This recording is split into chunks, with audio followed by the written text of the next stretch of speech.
Bien, este es el nuevo tema del dibujo técnico aplicado a la producción 2. Vamos a comenzar desde la práctica. Vamos a responder las siguientes preguntas. ¿En qué campos o ámbitos consideras que es más aplicado e importante el dibujo técnico y por qué?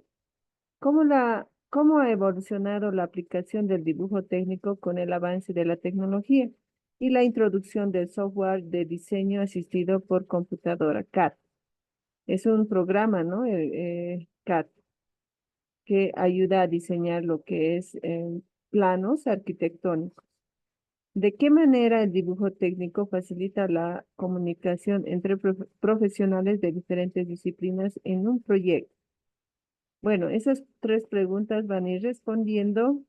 Debajo de las preguntas van a realizar estos dibujos del dibujo técnico de un automóvil en perfil, de frente y de espaldas. También tenemos aquí una grúa y la grúa también va a estar elaborada para realizar, ¿no?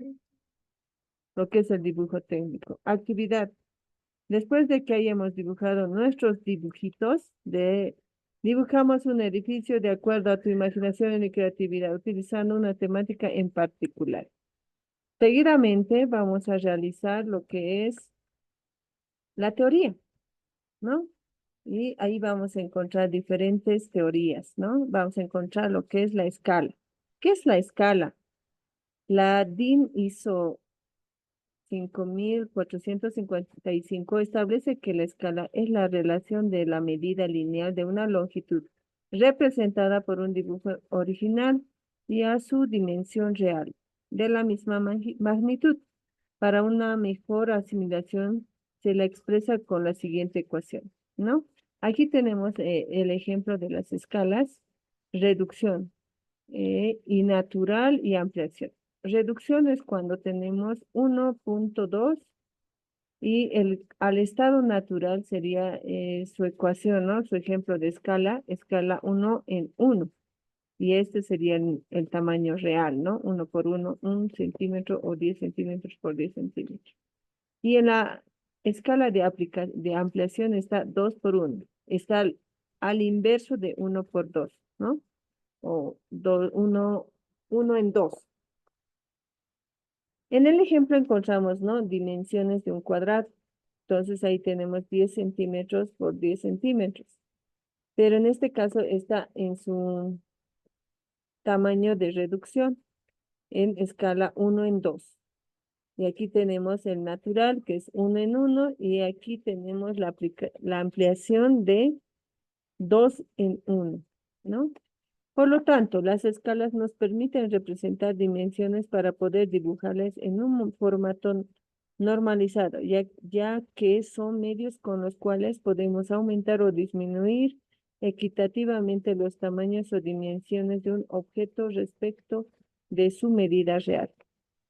Aquí tenemos la escala natural, que es 1 en 1. O sea, esta escala de 1 en 1 es el normal, el que vemos comúnmente, el que observamos normalmente.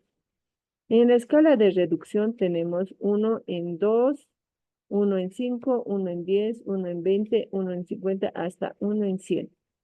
Y tenemos 1 en 200, 1 en 500 y 1 en 1000. Estas son las escalas más mínimas de reducción, ¿no? En el otro lado tenemos lo que es la escala, también está aplicada en la colección de automóviles, ¿no? Por ejemplo, a la escala 1 en 18 indica que el ejemplar es un 18 octavo del original. Una escala 1 en 1 es en 1. Se aplica a una réplica que es exactamente de la misma medida que el original, ¿no? Esto sería 1 en 1. 1 en 18, ¿no? Es una medida ya ampliada. Y el 1 en 1 tendríamos que encontrar por aquí abajo, ¿no? La escala. Esta es la escala de ampliación de 10 centímetros, 12, 14, 19 y 26. En su cuaderno me van a dibujar este ejemplo de las escalas, ¿no? Vamos a continuar. En el inciso A, la que es la escala natural. Se representa cuando las dimensiones del dibujo son exactamente iguales a la pieza u objeto se la representa de la siguiente manera. 1 en 1, lo cual se lee 1 es a 1. En el inciso B, ampliación se representa cuando las dimensiones del dibujo son mayores que las piezas u objetos representados, donde el numerador es mayor que el denominador. Se expresa de la siguiente manera: 2 en 1, 5 en 1, 10 en 1. A eso se refiere la ampliación. Está en el lado izquierdo, ¿no? Donde va a crecer, decrecer. En el C, reducción. Se representa cuando las dimensiones del dibujo son menores que la pieza u objeto donde el denominador es mayor que el numerador. Se expresa de la siguiente manera: 1 en 2, 1 en 5, 1 en 10. Ese es el cálculo matemático que se hace, la reducción, ¿no? Bueno, hasta ahí vamos a obtener lo que es reducción. ¿Cómo obtenemos la reducción? Del tamaño real lo dividimos en 2, en 5 y así sucesivamente, ¿no? De acuerdo a la reducción o ampliación de su estado natural. 2, acotaciones. ¿Qué son las acotaciones? Son imprescindibles para el dibujo técnico ya que especifican dimensiones precisas de las piezas u objetos. A, sistemas de acotación. Tenemos el sistema de acotación en serie. Las líneas de las cotas continúan una después de otra, compartiendo entre sí las líneas auxiliares. Aquí en el dibujo vamos a encontrar, estas son las series, ¿no? Que tenemos. Paralelo, todas las cotas comparten una misma línea auxiliar en un extremo. Mixto, combinación de dos sistemas anteriores. Puede ser el serie y el paralelo. Paralelo es cuando mide la misma altura que la base, ¿no? Y el serie es cuando tenemos diferentes dimensiones, ¿no? Aquí vemos en este dibujo. Pero este no es correcto, ¿no? Aquí tenemos en la imagen los ejemplos. B, líneas de referencia. Se utilizan para todas aquellas indicaciones que deban hacerse de objeto y no puedan hacerse en una cota normal. Son líneas de referencia nomás, ¿no? Líneas de acotación. Es una línea delgada paralela a la superficie que se requiere indicar, limitándose por flechas en sus extremos y que también la función de colocar sobre ella la cifra de cota. Los espacios entre el objeto y la primera línea de cota no deben ser menos a 8 milímetros y el espacio mínimo entre dos líneas paralelas de cota debe ser 5 milímetros mínimamente, ¿no?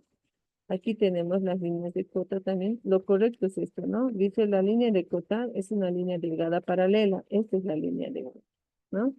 Y está limitada por flechas.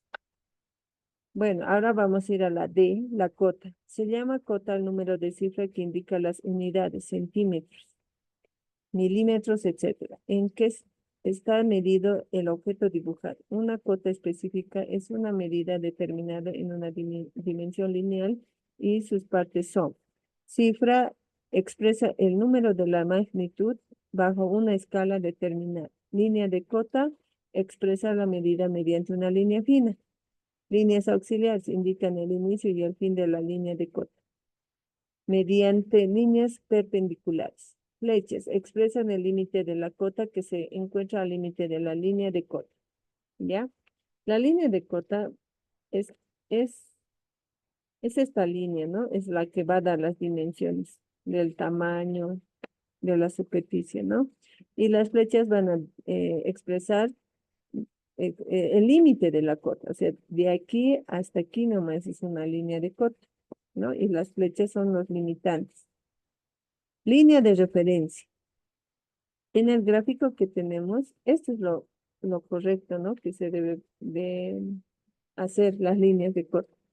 Dice, ¿no? Desde la base la perpendicular. Estas son las perpendiculares, ¿no? Y aquí tenemos la línea de cota, juntamente con sus líneas auxiliares, ¿no?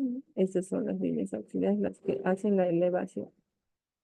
Lo incorrecto es esto, ¿no? No debemos hacer muchas líneas que no están acorde a lo que es las líneas. Lo correcto sería este, ¿no?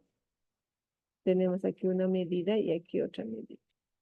En la línea de referencia encontramos bastantes líneas de referencia. Sí, la cifra de cota, símbolo de flechas, pero la cota siempre va a estar interpretada por una línea y va a estar limitada por flechas. Líneas auxiliar de cota, línea de cota, y ahí tenemos las dimensiones del dibujo, ¿no? En cuántos centímetros está diseñado todo lo que es el área del dibujo.